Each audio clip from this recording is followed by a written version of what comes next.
महासम्मेलन इंदौर, वैश्य महासम्मेलन इंदौर के सभी पदाधिकारी मेरे उल्टे हाथ पर रहेंगे। उसमें जो हमारी सभी इकाइयां हैं,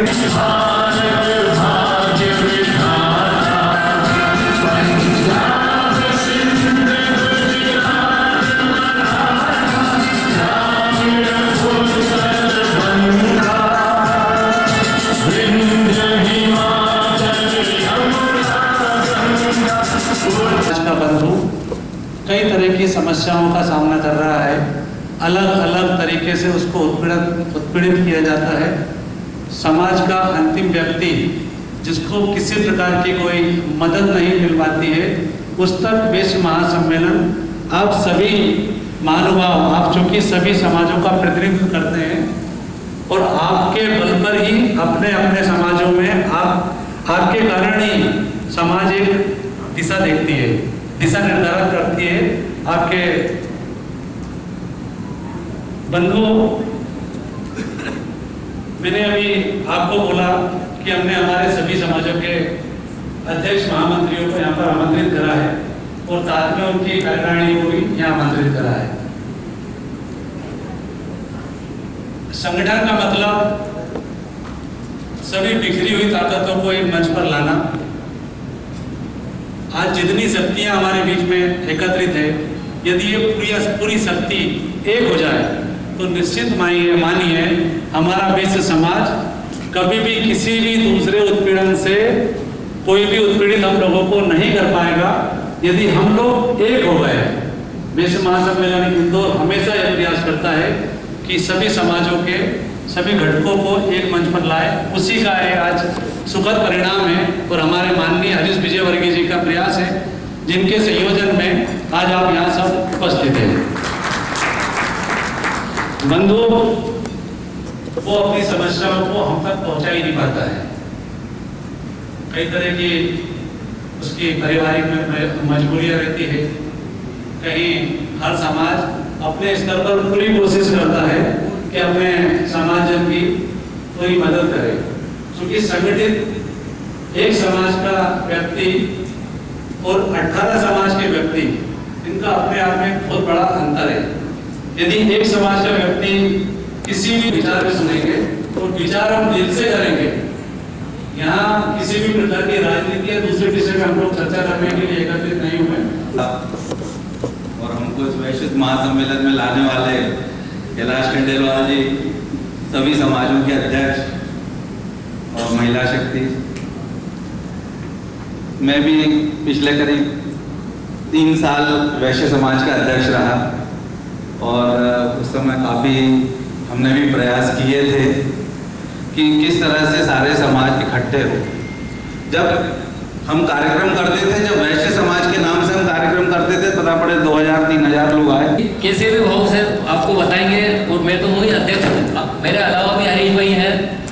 अभी मैं सामाजिक कार्य करता हूँ, एक सबकी समस्याएं भी हल करता हूँ। अभी पिछले महीने एक समस्या मैंने हरीश भाई को बताई थी, उन्होंने तो धीरज भाई ने 24 घंटे का समय बताया मेरे को, उन्होंने 2-4 घंटे में उस समस्या का निवारण भी कर दिया, उसके लिए धन्यवाद। और आगे भी मैं जुड़ा हूँ, मेरे पड़ोसी भी हैं ये हरीश भाई, और जो समस्या रही मैं आपसे अवगत कराऊंगा। लेकिन ये मेरा एक और सुझाव है कि ये मीटिंग कम से कम साल में 1-2 बार तो जरूर होती रहे। हमारा बहुत कद बढ़ जाना चाहिए इससे, और इसके लिए हमको जो भी सेवा करना पड़े या जो भी हमको हमारे लायक हो, हम आगे हैं उसके लिए। के जेके सराफ जी भी आए हैं, अध्यक्ष महोदय आप अग्रिम पंक्ति में आए। कागज जी, विकास जी आइए, आइए। वैश्य महासम्मेलन मध्य प्रदेश युवा इकाई के महामंत्री भाई विकास जी दादा, कृपया अग्रिम पंक्ति में अपना स्थान ग्रहण करें। संगठन में शक्ति है और ऐसी कहावत भी है कि संघे शक्ति कलयुग, और कलयुग में जो संगठन रहता है वही मतलब सुरक्षित रह सकता है। तो ये बड़ी अच्छी बात है। तो वैश्य समाज एक डायरेक्टरी बनाए जिसमें उनके सभी अध्यक्ष, महामंत्री और पूरी कमेटी के नाम विद फोटो होना चाहिए, जिससे कि यदि किसी को भी कहीं संपर्क करना हो किसी से, जैसे अपने जो ये 11 समन्वय समिति के अपन जो मेंबर बनाएंगे इनके भी फोटो, इनके भी नाम, और जैसा जैन साहब ने बताया उद्देश्य उनके, तो ये इस तरह से पूरा एक डायरेक्टरी बनना चाहिए, उसमें सारी डिटेल्स होना चाहिए ताकि किसी को भी किसी का नंबर ढूंढने में परेशानी नहीं हो।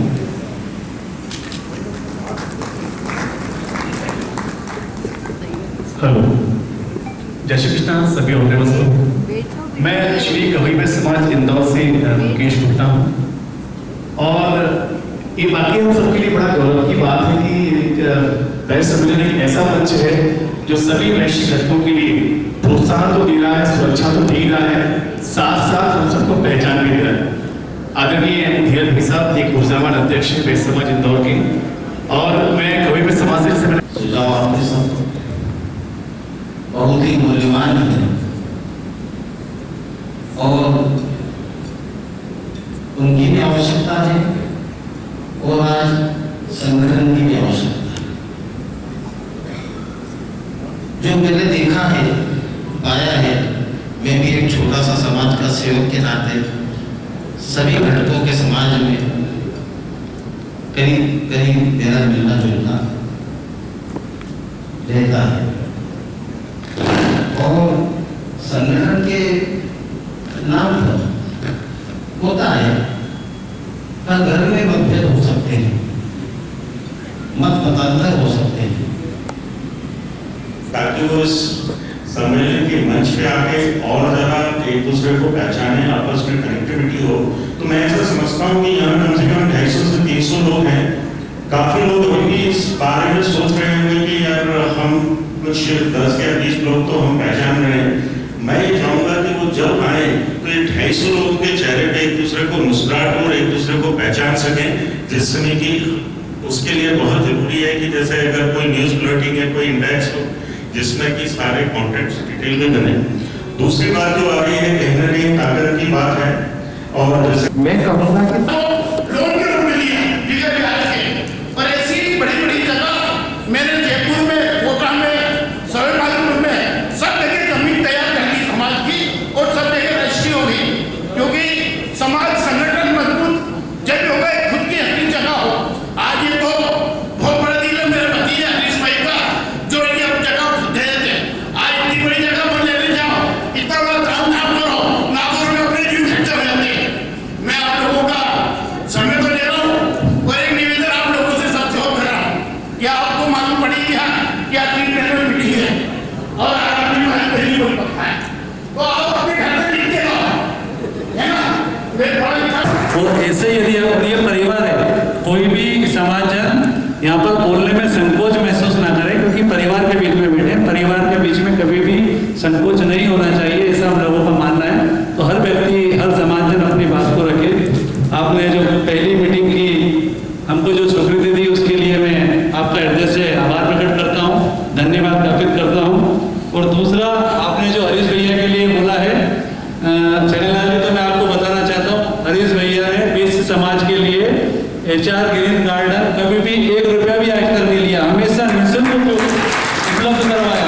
ये पूरी व्यवस्था है, पूरी हरीश भैया की खुद की ओर से की गई है, और हमेशा करते रहते हैं। साल में 3-4 प्रोग्राम हरीश भैया देते हैं, और उन्होंने ऐसे ही सामाजिक मंच पर संकल्प लिया था कि जब भी वैश्य महासम्मेलन को जरूरत पड़ेगी, ये HR ग्रीन गार्डन हमेशा वैश्य समाज के लिए उपलब्ध रहेगा।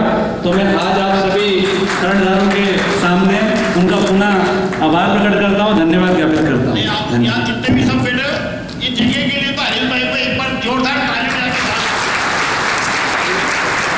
आदरणीय छगनलाल जी जैन है, और इनने इनके समाज के लिए बहुत कॉन्क्रीट काम किया है। इनका अनुभव का लाभ हम भी लेंगे।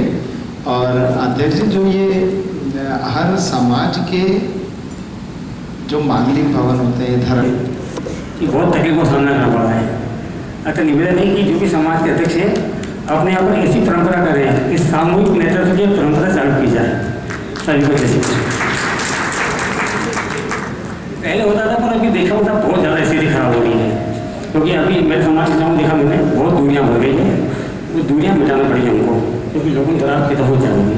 तो ऐसा एक निर्णय किया जाए कि सामूहिक नेतृत्व से स्वीकार किया जाए, एक टीम बनाई जाए, वो चलाते हैं आजकल। जय श्री कृष्ण। समाज के संरक्षक, अध्यक्ष और सचिव यहाँ मौजूद हैं। जैसे भी बताया कि युवाओं को जोड़ने के लिए क्या करना चाहिए, तो मेरा बस एक ही सुझाव है कि कहीं ना कहीं हमको एक साथ में अभी युवाओं जो नवयुवक हैं, इंजीनियर हैं, जो भी लोग हैं, उनको स्पोर्ट्स के माध्यम से जोड़ सकते हैं।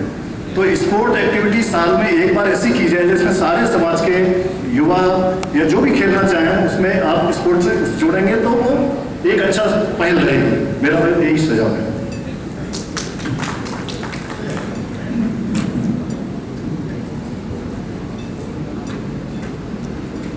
युवाओं को जोड़ने के लिए एक अच्छा माध्यम हो सकती है। साथ ही में युवाओं के लिए वेबसाइट, जो आजकल बच्चे पूरे इंटरनेट और उसके ऊपर ही डिपेंड हो गए हैं, एक समाज की वेबसाइट भी होना चाहिए जिसमें जैसे भाई साहब ने भी दिया बुलेटिन के लिए, तो वेबसाइट के माध्यम से बायोडाटा ग्रुप और अन्य प्रकार की कुछ भी सामाजिक गतिविधि उसके कारण सब हम लोग जुड़ सकते हैं। साथ ही एक आग्रह सभी वैश्य बंधु से करना चाहता हूँ कि आगामी 2 अप्रैल जो कि अपना हिंदू नववर्ष है, गुड़ी पड़वा के लिए दूसरा सुझाव हमारे परिवार के लिए वर्तमान परिस्थितियों में एक लव जिहाद जैसा शब्द चल रहा है, जिससे हमारे घर की बच्चियां जो दिन भर टीवी देखती रहती हैं या अन्य माध्यम से कहीं ना कहीं उसके जाल में फंस रही हैं। तो हमें इस तरह का कुछ कार्यक्रम आयोजित करते रहना चाहिए जिसमें युवा लड़कियों को निश्चित रूप से उन कार्यक्रमों के माध्यम से इन सबसे बचाया जा सकता है। समाज के बीच में हम जैसे जैसे अपने बच्चों को कॉन्वेंट स्कूल में पढ़ा रहे हैं, वैसे वैसे संस्कृति से दूर करते जा रहे हैं, अपने समाज से दूर करते जा रहे हैं और विद्यालयों में से बाहर बढ़ा रहे हैं। तो हमें इसमें विचार करना चाहिए। बाकी सदैव एक बहुत अच्छा कार्यक्रम जिसमें यही भाव जो आप बोल रहे हैं ना कि अपने बच्चे बच्ची का जुड़ाव एक दूसरे से रहे, इस उद्देश्य को लेके सदैव गरबा का आयोजन बहुत बड़ा कार्यक्रम होता है। बाकी आपने अच्छा सुझाव दिया, धन्यवाद। नमस्ते भाई साहब। अभी पिछले लॉकडाउन से लेके अभी तक 2 मैंने बड़ी बातें जो ऑब्जर्व करी और जो हमें पुराने टाइम से गलत बताई। अब पहला, मोहम्मद गजनवी ने 18 बार हमला किया हिंदुस्तान पे, तो हमें यह सिखाया गया कि वो कितना पक्का था कि वो एक लक्ष्य को पाने के लिए 18 बार हमला किया, फिर भी उसने जीता बाद में। उसका उद्देश्य दरअसल टेक्निकल समझ, ये बात आप थोड़ी सी समझे। समाज के रूप में कल्चरल हो, स्पिरिचुअल हो या सुसंस्कृत भाव जाके ऐसे कार्यक्रम चलते रहते हैं, सतत चलते रहते हैं। ये जो आपने समस्या बताई ना, ये समस्या वाकई एक चीज बोलूं, इसमें यार फर्स्ट टारगेट तो परिवार है। देखो सबसे स्टार्टअप के लिए परिवार को उस भाव में लाना पड़ेगा, सेकेंड स्टेप तो समाज का है। अपन इस विषय को लेके वाकई बाद में बैठक करेंगे। अब मैं ऐसा चाहूँगा कि सब जिस भाव को लेके अभी हमने बैठक रखी है, सब उसी भाव में आज बात करें। सामाजिक समरूपता कैसे हो और सामाजिक एकता, सब एक दूसरे में आत्मसात हो, आवत जावत हो। अभी आज इस विषय पर करेंगे, फिर अगली बार अपन एजेंडा तय करके इस विषय में फिर बात कर लेंगे। धन्यवाद विशाल जी। पता कि हम संख्या में कितने हैं, पूरे वैश्य समाज को देखा जाए तो संख्या में कितने हैं, तो मेरा एक सुझाव ये है कि क्यों ना जितने भी वैश्य समाज के पूरे सारे घटक हैं और जितने सदस्य हैं उनका एक यूनिक आइडेंटिफिकेशन नंबर, मतलब एक आईडी प्रमाण परिचय पत्र बनाया जाए जिसमें हर एक सदस्य का एक यूनिक आईडी है, जिससे पता चले कि हम हैं कितने। ऐसा किया जाए कि आखिरी आदमी तक भी वो बात पहुंचे कि वैश्य सम्मेलन क्या है, क्यों काम कर रहे हैं, क्योंकि हमारे उद्देश्य तभी पूरे होंगे जब तक लास्ट ईयर तक वो बात पहुंचेगी। ये छोटा सा सुझाव है। महिला बच्चे कई बार इस बात से अछूते रह जाते हैं, घर का मेंबर जो है वो तो ज्वाइन हो जाता है, वो क्या कर रहा है, कहाँ जा रहा है, उनको बच्चों को और महिलाओं को भी नहीं मालूम। तो लास्ट लेयर तक मेरी बात, ये अपने वैश्य महासम्मेलन की बात जानी चाहिए। अपर लेयर तक तो चली जाती है, अध्यक्ष कार्यकारिणी वहां तक तो हो जाती है बात, कई बार लास्ट लेयर तक बात नहीं पहुंच पाती। मेरे जो कुछ अनुभव हैं, वैश्य समाज की सबसे बड़ी समस्या है कि हम ईगो बहुत है हमारे अंदर और हम इकट्ठे नहीं हो पाते। बहुत लोग प्रयास कर चुके, बहुत से संगठन बनते हैं, चले जाते हैं। जिस दिन हम मैं से हम पर आ गए तो ऋग्वेद की पुरुष सूक्त में एक वाक्य है कि वैश्य को उदर कहा गया है सृष्टि का। तो उदर है तो सब कुछ है, अगर उदर नहीं तो कुछ भी नहीं है। और लिख के भी दिए जा सकते हैं। धन्यवाद। हम ये तो कुछ अपने विचार रखें, हम वैश्य समाज की जो वैश्य घटकों को एक करने के लिए और क्या प्रयास कर सकते हैं। सभी बहनों से अनुरोध है, जो भी बोलना चाहिए परिवार है, वो परिवार में किस बात की हमको संकोच, तो सब बहनों से अनुरोध है, कोई भी हमारी बहनें जो भी लगे संगठन के लिए अवश्य बोले। और हमारी राजकुमार जी हमेशा बोलती है, आज चुप क्यों है? आप सभी को सादर जय वैश्य। वैसे तो यहाँ पर आज सभी ने बोला ही है वैश्य एकता के लिए कि हमको किस तरह से एक होना चाहिए। बस यही सुझाव है कि युवाओं के लिए जो भी हमारी बात चल रही है, खास तो युवाओं को अगर हमें जोड़ना है तो हमें उनके मन मुताबिक ही काम करना होगा। वो लोग स्पोर्ट्स एक्टिविटीज़ में ज़्यादा रखते हैं। स्पोर्ट्स एक्टिविटीज़ के अलावा उनके लिए जो मोटिवेशनल सेमिनार्स होते हैं भाई साहब, वो तो अपन लोगों में भी कुछ विचारधारा हो सकते हैं कि ना मिले, बट उसको आपसी समझ और संयम से उसको सॉल्व करेंगे, एक दूसरे की बात समझेंगे और उसके नए आयाम या उसकी जो बोलना चाहता है वो उसको अपन देखेंगे। तो ये इन चीज़ों को सबको अपने को ध्यान रखना है। सभी लोग बहुत महत्वपूर्ण हैं, सभी इम्पोर्टेंट हैं और सबको एक दूसरे का ध्यान रखना है, यही मेरा सजेशन है। और जैसे कि मैं चिकित्सा प्रकोष्ठ में संयोजक हूँ, तो मैं आप सबको एक आश्वासन देता हूँ इस मंच के तहत कि कोरोना काल में भी काम किया है, आगे भी काम करते रहेंगे। और डॉक्टर लड्डा साहब, डॉक्टर अंकुर महेश्वरी जी निरंतर आप लोगों को सेवाएं देते रहते हैं, तो कभी किसी को भी आवश्यकता पड़े तो आप अंकुर महेश्वरी जी, लड्डा साहब से भी संपर्क कर सकते हैं। हमारे बीच में विधि प्रकोष्ठ के राजेश खंडेलवाल जी खड़े हैं, मैं चाहूँगा वो भी अपने विचार रखें। मेरा सभी वैश्य भाइयों से यही निवेदन है कि धीरज भैया के नेतृत्व में जो विधि प्रकोष्ठ का निर्माण किया गया है, हमारे सभी 14 वकील भाई किसी भी वैश्य बंधु की तकलीफ में निःशुल्क सलाह प्रदान करते हैं बिना और लगाएगा, जिसकी कि हमें सख्त आवश्यकता है और इसके लिए चिंतन करने बैठे हम। वैश्य एकता जिंदाबाद। सब लोगों ने भजन किया, वैश्य एकता जिंदाबाद, वैश्य एकता जिंदाबाद। बंधुओं, पिछले 25 वर्षों से इस वैश्य एकता की अलग लगाते हुए आज सबसे ज़्यादा प्रसन्नता मुझे इस बात की हो रही है कि जिन वैश्य घटकों को जोड़ने के लिए हम और कि खंडवा में 4-5 लोगों ने दाल बाटी शुरू की और आज ये जो विशाल स्वरूप दिख रहा है, हमारे वैश्य घटकों के सारे श्रेष्ठीजन उपस्थित हैं। मेरा सबसे यह अनुरोध है कि हम खंडेलवाल, अग्रवाल, जायसवाल, मेड़तवाल, ओरवाल, ये जो वाल है, इन वालों को तोड़ के आज जो इस हाल में बैठे हैं, इन वालों को तोड़ दीजिए बिल्कुल। और जब हम इस ऐसे हाल में बैठ जाएंगे तो निश्चित रूप से इस वैश्य एकता का शंखनाद होगा। वो तो बहुत अच्छा दिन है। एक विशेष एजेंडे को लेकर के आज हमारे अधिकांश घटक इस सभागृह में उपस्थित हैं। मैं समझता हूँ कि इतनी बढ़िया और इतनी क्लीन उपस्थिति के लिए धीरज भाई और हरीश जी को, हरीश जी सब जितने भी आयोजक हैं हम बधाई देते हैं। ठीक है, एक बात मुझे आज बहुत हुआ, आज मुझे खुशी भी है कि गहोई समाज के लोगों ने बहुत उन्मुखता से अपनी बात रखी जब हम ये सब घटक सीख जाएंगे।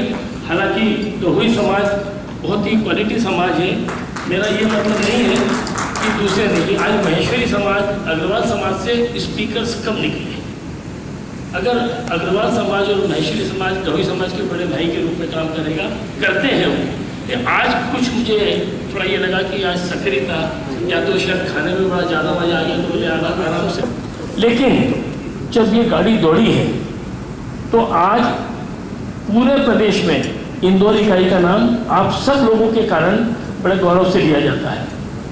आज जो मुद्दे की बात है, आज एकता की बात हम सब ने कर ली, लेकिन मित्रों, गहोई समाज, पूर्वाल समाज, खंडेलवाल समाज, अग्रवाल समाज, महेश्वरी समाज, ये नितिन भाई, ये अपने आप में एक बहुत बड़ी पाठशाला है, बहुत शांत रहते हैं, लेकिन उनके काम से लोगों का बहुत बढ़िया। ये हरीश भाई इतना बड़ा समाज लेकर के बैठे हैं, लेकिन आपका शहर में क्या रिप्रेजेंटेशन। इजाज़त चाहूँगा, मुझे एक आध जगह और जाना है जरूरी में, और मंच से भी मैं इजाज़त चाहता हूँ कि आज संकल्प लेकर के ये जाएँ, सारी विचारधारा त्याग करके, और हम एक रहेंगे। राजनीतिक हमारा पार्षद का खड़ा हो, कैंडिडेट खड़ा हो, वैश्य है भूल जाओ, हमारा विधायक खड़ा है। अभी कैलाश जी काहे पे जीतते हैं, माफ़ करना, वैश्य समाज के ऊपर नहीं जीतते हैं।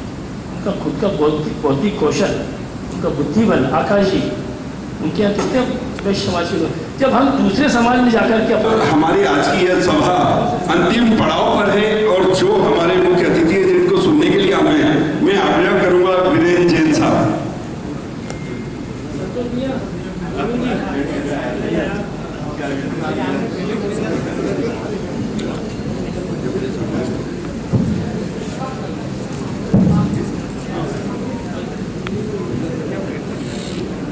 देखें, और उन सबका संयोजन पूर्ण कार्य जो किया है हरीश जी ने और धीरज जी ने, तो आप बधाई के पात्र हैं, और आप सभी बधाई के पात्र हैं कि आप सभी इस वैश्य महासम्मेलन के माध्यम से इस मंच पर आए हैं, जो कि अर्थव्यवस्था का बहुत महत्वपूर्ण भूमिका निभाता है, महत्वपूर्ण भाग है, और उसका महत्वपूर्ण घटक वैश्य समाज है।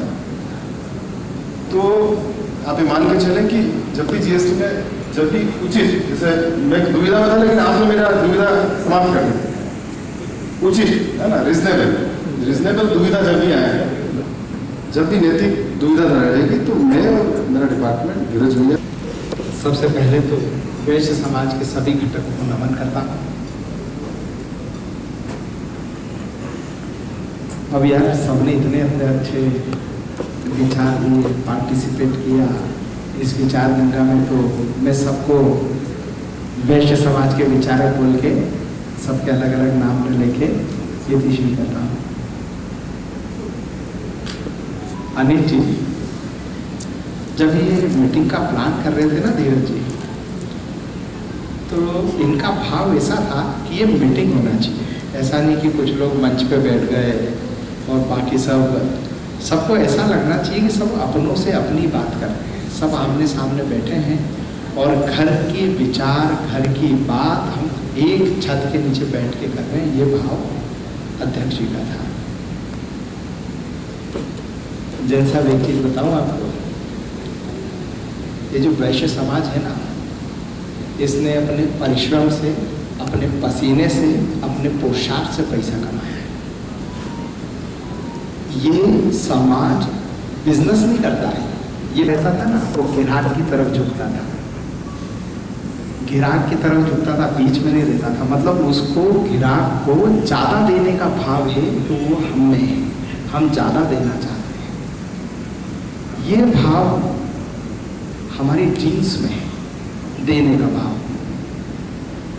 अब क्या होता है, ये जब वो गिराक को देता है, समाज को देता है, दूसरे समाज को देता है, इवन गुंडों को भी दे देता है, अधिकारियों को भी देता है, सरकार को भी देता है। अब आपके चक्कर में कैसे बढ़ता है मालूम है? वो बेचारा लिखा पढ़ी में बहुत कमजोर है। आप उससे लिखने का बोलोगे ना, तो वो लिखने की बात नहीं करेगा, उसको सिर्फ देने का भाव है, लिखा पढ़ी में महा कमजोर है। तो क्या वो आपके चक्कर में पड़ जाता है, जबकि कभी भी उसकी नेक नियति होती है देने की। ये हमारे जो वैश्य लोग हैं, इनका भाव है, ये मैं आपको बता रहा था। ये एकाएक मेरे जहन में आ गया। असल में ये अध्यक्ष जी ने मुझे एक समन्वय समिति का चांस दे दिया है। मैं एक चीज बताऊं, ये जैसे सिंगल साहब अग्रवाल समाज से बैठे हैं, मैं 2004-05 की बात बताता हूँ। एक अपने इंदौर में बड़े मुआवजा अधिकारी हुआ करते थे, 5 साल PWD में जानते हैं आप। मतलब अच्छे जो लोग जानते हों उनके तासीर जानते होंगे, मैं नाम ही ले दिया मैंने तो आपको। एक बार रात को आए साहब मेरे यहाँ, बड़े घबराए हुए। देखिए ये अधिकारी लोग भी कैसे घबरा जाते हैं। घबराते हुए आए, बोले यार मेरे यहाँ जब तक मैं नहीं आया जब तक खड़े ही थे। मैं आया और बोले मैं बड़ा परेशान हूँ, मैं तो फंस गया हूँ और मैं नौकरी वोकरी छोड़ रहा हूँ, जबकि बड़े अधिकारी थे वो। तो मैंने उनसे बोला यार ऐसा क्या हो गया? अरे बोले यार मेरे ऑफिस का एक प्यून है, उसने हैरान कर रखा है मेरे को, आधार कास्ट का था। तो बोले अब प्यून का क्या काम है? मेरे को चाय पिलाना, कॉफ़ी पिलाना या फिर मेरी फाइलें इधर उधर मूव करना। अब मैं जब जाऊँ तो बड़े नक्शे में नशे में रहता था वो, तो ताश पत्ती खेल रहा है। अब मैं उसको जब कोई काम बोलूँ तो वो उल्टा सुल्टा जवाब दे और दादागिरी से बिहेव करता है मेरे से। तो एक दिन मैंने डांट दिया उसको, एक दिन मतलब 2-3 दिन पहले डांट दिया। तो वो लोग ने मेरी शिकायत कर दी है और मैं भाग रहा हूँ ऑफिस छोड़ के। देखिए क्या स्थिति है। एक अधिकारी, एक बनिया क्या है, एक अधिकारी है वैश्य समाज का व्यक्ति, या दुकानदार होता है या ठेकेदारी करता है। तो आप सोचिए, फिर मैंने उसको बुलाया जिसने भी हरिजन थाने में शिकायत की थी, तो वो आ गया मेरे पास। तो उसने मतलब वाकई जो अपने वैश्यों को जो आज से 20 साल पहले बोला जाता था ना बनिया है, अरे बोले इस बनिया को ठीक कर दूंगा मैं। अबे मैंने कहा तो सीधा है। असल में क्या वो ये नहीं जानता था मैं ही बनिया हूँ, क्योंकि हमारी हालत ऐसी है। विजय वर्गीय की हमारे समाज के अध्यक्ष भी बैठे कैलाश भाई साहब के पहले हम सबको है ना, लोग क्या पता वो साउथ इंडियन समझते थे। बोले हरीश विजय वर्गीय, मतलब ये हरीश तो ये है, विजय इसके पिताजी होंगे और ये वर्गीय मतलब कोई साउथ इंडियन होगा। तो वो बोले अरे बोले बनिए को ठीक कर दूंगा। अबे मैंने कहा क्या कर दिया उसने? अरे बोले फुकट में बहसबाजी करता रहता। फिर मैंने उसको थोड़ा सा इधर उधर से खिलवा के अध्यक्ष जी सच बोल रहा हूँ, मैंने समन्वय बिठाया उनमें। ये समन्वय समिति जो आपने दी है ना, तो मैंने उनका समन्वय बिठा दिया बढ़िया। अब मजे की बात यह है, समन्वय बिठाने के बाद बोले अच्छा मैं शिकायत वापस ले लूँगा और अब कल से मैं ठीक ठाक हो जाऊँगा। वो प्यून बोल रहा। तो बंसल जी बोले अरे भैया तू तो रहने दे। उनने दूसरा अपने पैसे से प्यून रख लिया, उनके ऑफिस में वो चाय पिलाए पर्सनल और उसको वो मस्ती लेने देते थे। देखिए ये हालत थी। ऐसे ही एक बार एक ठेकेदार थे, जैन समझते थे, जैन इंजीनियरिंग उनकी फर्म थी। जैन साहब क्या हालत होती है कि एक सब इंजीनियर व्यक्ति था, उसने क्या करा, जैसे फाइलें चलती है ना, तो वो सब इंजीनियर ने अपने डिफर साइन कर दी, नोटशीट पे सर डिफर साइन कर दी। एक योजना बनाई उन लोगों ने उसको घेरने की, डिफर साइन कर दी उसकी। और डिफर साइन करने के बाद वो नोटशीट घूमती घूमती बिल होके जैसे ऑडिट में पहुंची, तो ऑडिट ने बोला यार ये इस अधिकारी की साइन तो है नहीं। वो ऑडिटर भी उससे मिला हुआ था उस अधिकारी से। तो उन्होंने कहा नहीं सर ये तो उनकी साइन है, मैं खुद गया था कराने। फिर उन्होंने उस अधिकारी को फोन लगाया, बोले तेरी साइन है ये इस बिल पे? तो बोले नहीं ये मेरी साइन नहीं है। तो बोले इस साले को पकड़ के इसको जेल में करो, ये ठेकेदार को।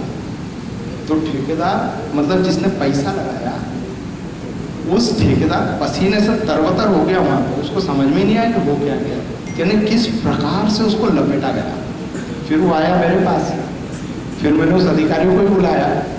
तो यही शब्द जो उसने बोले थे ना, बोले इस बनिए का है ना साले से मैंने बोला कि इतने % ज़्यादा देना, बहुत तेज चल रहा था, अब आया ना ठिकाने। देखिए क्या क्या स्थिति। फिर वापस उनका समन्वय बिठाया। असल में क्या होने लगा है अध्यक्ष जी कि एक बहुत सॉफ्ट टारगेट हो गया, क्योंकि नोट यही दे सकता है और ज़्यादा हल्ला भी नहीं करेगा, किसी को बताएगा भी नहीं कैसे किसको फंसाना। ये ध्येय ये उद्देश्य सबने बना रखा है। एक कहानी तो अपने शहर में बहुत प्रचलित है। एक टीआई साहब ने क्या करा, एक योजना बनाई एक को फंसाने की। तो एक कोई चोरी का माल उसकी दुकान पे पहुंचा दिया दुकानदार के। अब बढ़िया क्या है, सस्ते में मिल रहा था, खरीद लिया उसने। बोले सस्ते का माल है। अब टीआई साहब ने जैसे ही उसने सस्ते का माल खरीदा, थोड़ी देर बाद 2-3 जवान आ गए। बोले फिर तूने चोरी का माल खरीदा? तो बोले साहब मैंने कहाँ खरीदा?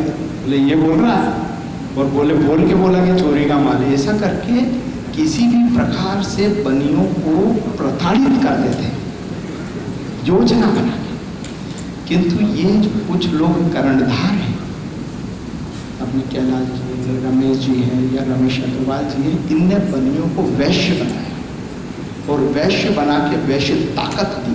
आज देखिए वो स्थितियां आज नहीं है जो आज से 20 साल पहले थी। अब वैश्य एक, हम वैश्यों में नोट कमाने की अकल बहुत है, किंतु वोट कमाने की अकल नहीं बना पाया। तो ये हम सब लोग जो बैठे हैं ना, ये इसीलिए बैठे हैं कि हम वैश्य लोग, जो हमारी इतनी बड़ी स्ट्रेंथ है, नोट के साथ वोट भी, अगर हम वोट की स्ट्रेंथ दिखा देंगे, हम संख्या बल दिखा देंगे, आप मानिए हम बहुत ताकतवर हो जाएंगे। यही छोटा सा भाव रख के सब एक रहें, एक दूसरे के सुख दुख में खड़े हो जाएं, अगर ये हम इस उद्देश्य को प्राप्त कर लिया तो आप मानिए कि अपने वापस अपन गौरवशाली वैभव की तरफ पहुँच जाएंगे। धन्यवाद। धन्यवाद हरीश भैया। अब आज की इस सभा के समापन के लिए मैं आग्रह करूंगा प्रदेश महामंत्री युवा इकाई भाई विकास जी डागा से।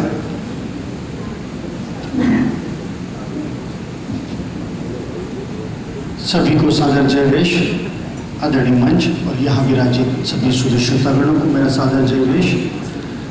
आभार का भार मुझे दिया गया है और सबसे पहले अगर आभार दूं तो वो दो पीछे बच्चे बैठे हुए हैं, हर्षिका और हर्षराज, इन दोनों को सबसे पहले आभार, क्योंकि धीरज भैया तो हरीश भैया को बोल देते हैं कि हरीश भैया यहाँ ये प्रोग्राम करना है और हरीश भैया बच्चों पर डाल देते हैं। कल से मैं देख रहा हूँ बच्चे पूरी तरह से लगे हुए हैं ये सारी व्यवस्थाएं करने में। इतनी सुंदर व्यवस्थाओं के लिए प्यारी बेटी हर्षिका और प्यारे बेटे हर्षराज को बहुत बहुत आभार। दूसरा आभार आप सभी ने यहाँ पधारे, एकत्रित करने में एकता के लिए इतना प्रयास करते हैं। उसके बाद सबसे बड़ा आभार आप सभी का, आप लोग यहाँ पर पधारे, इतना समय दिया और यहाँ से वैश्य महासम्मेलन के प्रचारक बनकर अपने संगठकों में आप लोग जाएंगे और वैश्य समाज का प्रचार आप अपने घटकों में करेंगे। उसके लिए आप सभी का आभार, धन्यवाद, बहुत बहुत आभार।